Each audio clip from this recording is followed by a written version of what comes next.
Okay, hi everyone. Welcome to a talk with Tony Chung, who is an alum from South Korea. Tony graduated in the class of 2000, and I'm going to hand it over to him for him to introduce his journey with entrepreneurship. Sure. Hi, my name is Tony Chung, and I graduated from Williams College in 2000. I'm very happy to have this kind of session for Williams students.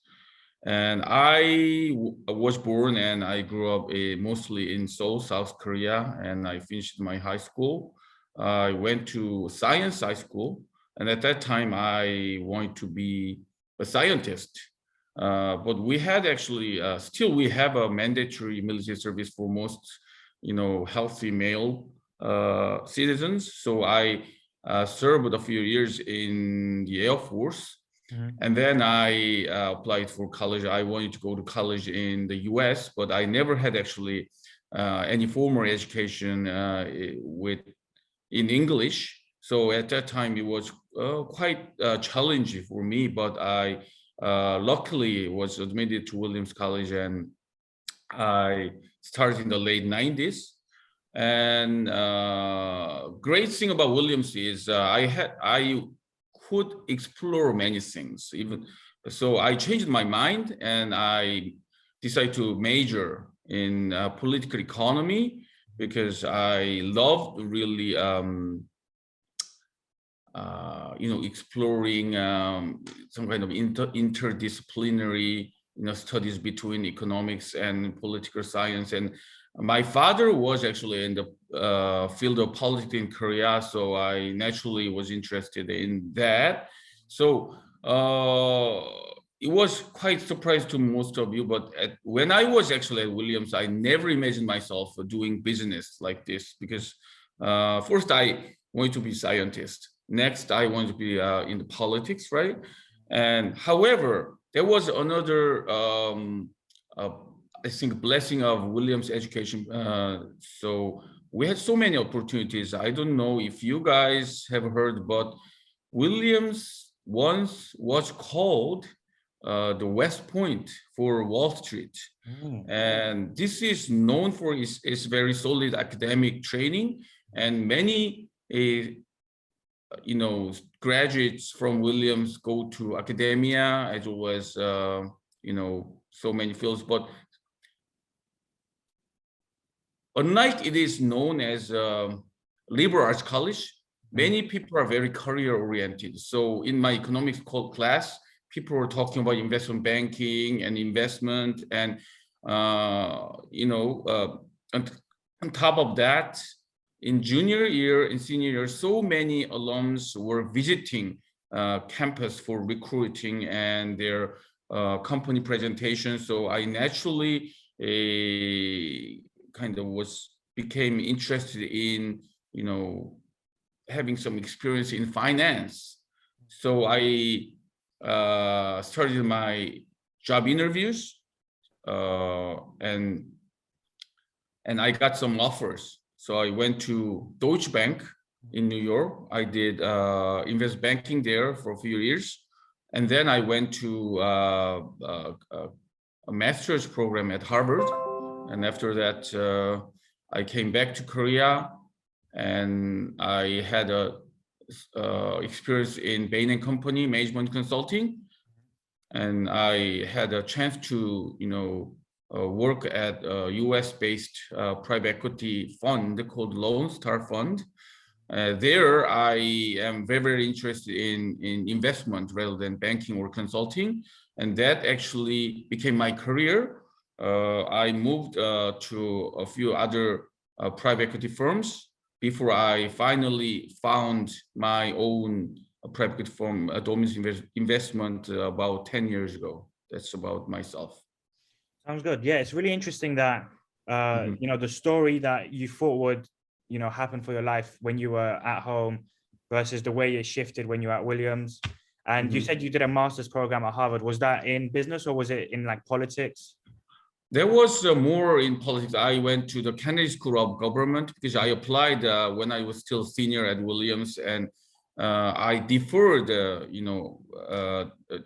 that program when I joined Deutsche Bank, Mhm. and there was especially about the economic development program, Mhm. and it might sound not very related to what I'm doing, but actually I benefit a lot from that because I'm doing investment mostly here in Korea and some other neighboring countries in Southeast Asia. So from that program as well as from Williams, I can meet so many people in not only in business but also in the government. Sometimes the government officers are very good source of doing business or getting some investment deals, or we can go around the regulations. So I think that was very helpful. Understand. Mhm. And when you go back to South Korea, you said you experimented with a few different things before Mhm. finally settling down and founding, Dominus Investments. What to Sure. you was sort of the key factors that drove you to founding your own sort of private equity firm? Sure. What I want to share with you is, I can't believe now. I am actually. I told you that I did a military service before college, so I was a bit older than most of my classmates. Mhm. So uh, and I spent more than 20 years in Korea, so I cannot believe now I'm already 40, 6 years old, I think. Mhm. And the life is full of opportunities. Mhm. And I'm kind of person who is always planning ahead.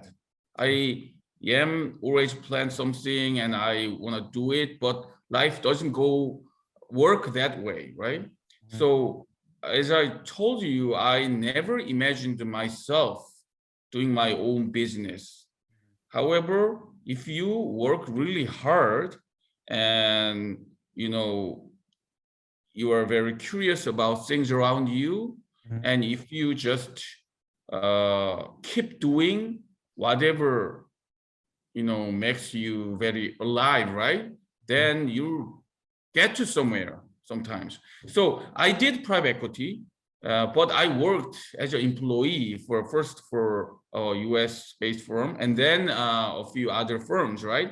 But at that time I didn't really imagine that I would do my business. But while I was meeting entrepreneur himself, he really encouraged me to do my own business rather than working for someone else.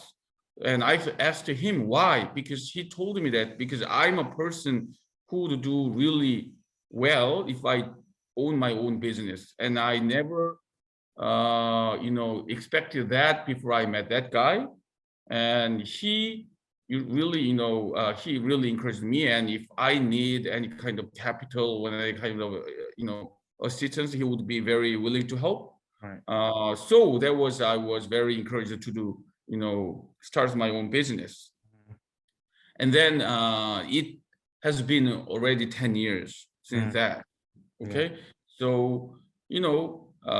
sometimes the life doesn't work as you planned, but that's very interesting and exciting thing about life, I think. Mhm. Mhm. Yeah, no, it's very true that, very often people need a little nudge to say, wow, you've got a lot of good leadership and a lot of other skills that can really drive you in the direction of entrepreneurship. And, Mm. with your experience, especially given the fact that you've worked in the US and you've also done a master's program here, what would you Mhm. say are the sort of key differences in entrepreneurship and you could say generally the corporate world between South Korea and the United States? Mm. I think, over the past 20 years, South Korea became quite developed. So it became much more similar. Mm. However, especially in private equity industry, Mm. the US is much more mature. So Mm. there are many more players. So I think it's harder to start, private equity and become successful because there are already, many key players and there is a kind of entry barrier. Mm. Uh, Korea's private equity industry actually started about 15, 16 years ago. So it's still very young. However, even in Korea, there are a few firms, at least including my own firm, which are already dominant in the industry. So it's became harder and harder to start business because you have to compete with big players. Okay. Do you think that so you framed Korea as in the last 20 years a growing economy, and it seems like there was more opportunity during those 20 years for new founders, right? Do you think that looking forward maybe a decade or 2 decades, do you think that there is perhaps going to be less opportunity for founders given how much competition, or do you think the developing Korean economy is actually going to kind of balance out and provide opportunity while also giving good competition? Well, there are either factors. I think either factors. So I think there are still, and in Korea, unbelievably, especially for the past few years, and in spite of the pandemic, I think Korean young generation is so obsessed even, or very, very enthusiastic about starting businesses, and the government is very encouraging it. But starting a business and becoming successful are two different things. There are so many people who are eager to start business, but what I'm worried about is they're not really prepared, or they don't really know what they want to do. They're just obsessed with the ideas of, oh, I have to be very early, and I cannot become behind other people. So they make so many mistakes. And I have many friends who are much younger than me, and they ask me for advice and help. And I see this kind of things in common. I think if someone wants to start business, I really advise them to, have some kind of job experience before starting business. Right. And that's especially important for, international students who graduate from Williams. And of course, we have the opportunity to work in the US for a few years. And so you think that they should sort of grasp the opportunity and use it to get some experience, which is, really valuable. What would you say are the few things that you have learned in the process of founding Dominus Investments specifically? So I guess in the last 10 years, that you think probably would have been helpful if you had known 10 years ago? Okay. Some part of my answers to that question is related to the previous one. What I learned from the process of founding my company, as well as when I was actually talking to some other experts, is that you need to have some kind of job experience before starting a business. Where I was actually a member of a government, financial supervisory committee or something like that in Korea, and we had a regular meeting, and that committee was composed of business people like myself and some professors at the top universities and government officials, and we actually had some kind of discussions about government policy making. And Korea has a very strong government, and it is very committed to stirring up business opportunities, and especially for the past few governments, whether it is from in the liberal side or in the conservative side, they were very encouraging starting a business from the young generation. But there was one professor from Seoul National University School of Engineering. and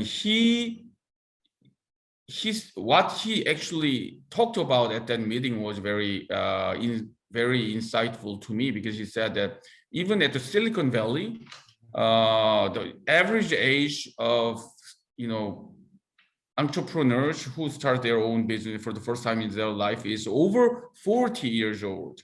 And that means they have at least 15 to 18 years of job experience before they start their own business. But in Korea, the government is encouraging, and even the students from the college, they want to start their own business without any job experience, and that actually leads to very low success rate, right? So myself, I worked more than 10 years in the field of finance, especially in the field of private equity, for at least 8 years before I founded my own business. So I had deal experience. I had actually some kind of investment network, and I also know government officers. So it was relatively not very hard for me to start my own business. But if I actually tried to start my own business right out of school, but or a few years of out of my experience, then it would have been much harder.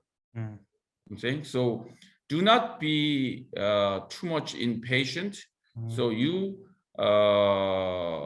try to work at least a few different industries, and try to learn which really inspires you, which makes you really your heartbeat, right? And then find some kind of area that interests the most of you. Okay. Right. I have a pretty interesting question that kind of leads on to this. It's what do you make of the MBAs, right, or like the business schools that push this idea that come study with us and we'll teach you how to go out and make a successful business? It seems like what you're saying is that actually the real world experience kind of trumps that. It's definitely more important than that.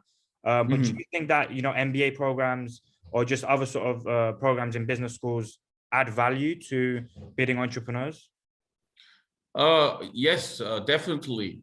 However, most MBA programs or other business programs, they require previous job experience before applying. And some people, to some people, MBA programs are much more valuable, but to some people it's not necessary if you have a sufficient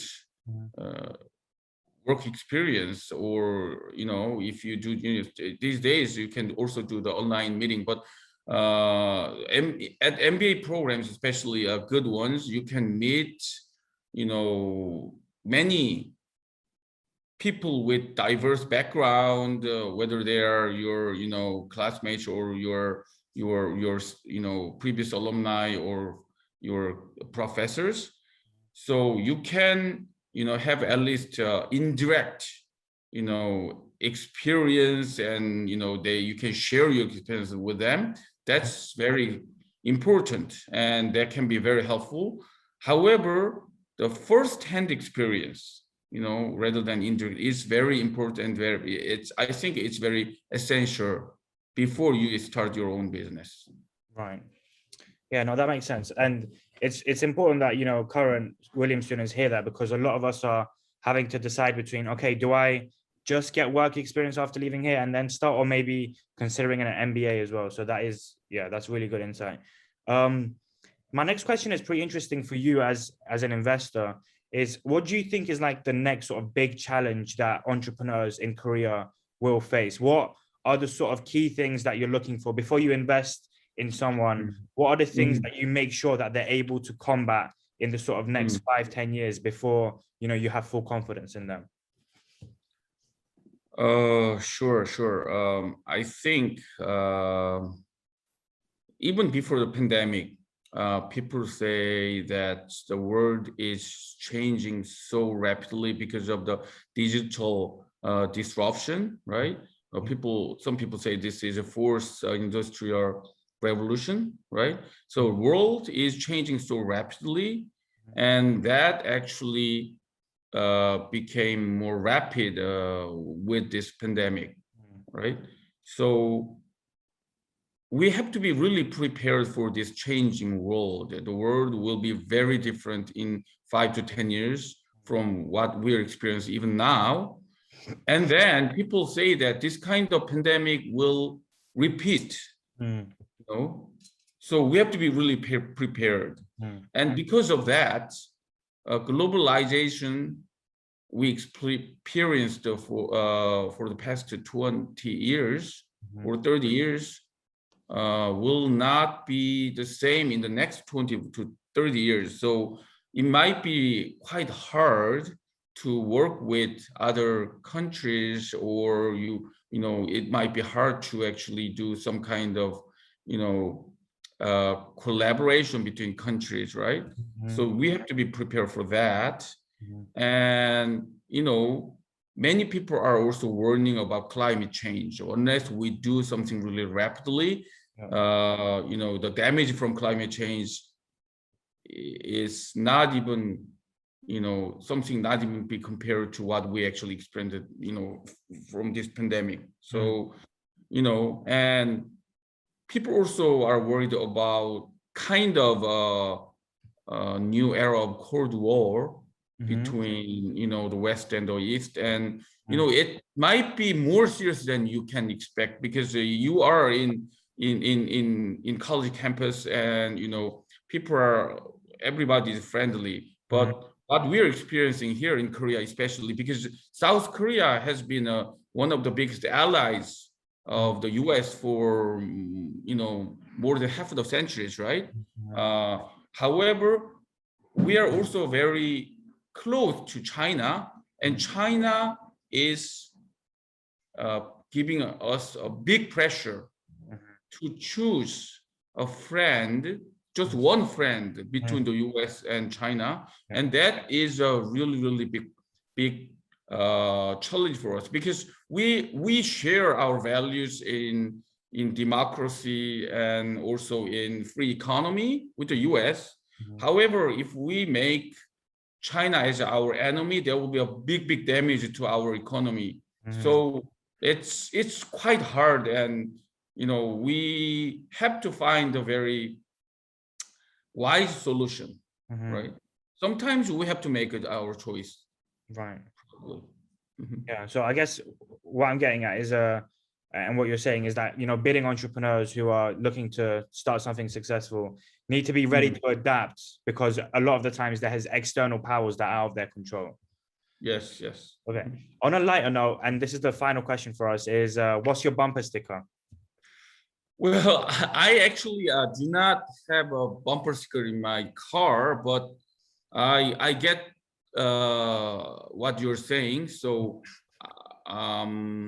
so some kind of phrase that I live by, right? Yeah. So I would say, as an investor, and also, you know, as an entrepreneur, businessman, I want to tell you that you have to always hope for the best. You know, the hope is always something which gives you courage, and, you know, however, you have to be always prepared for the worst. Right. That makes sense. Okay. Thank you so much. Sure. We appreciate you a lot for coming to speak to us. You've given us some great insight. And I'm sure that, you know, current students who are looking to go into entrepreneurship at Williams is going to find this conversation very useful. So thank you so much again. My pleasure. So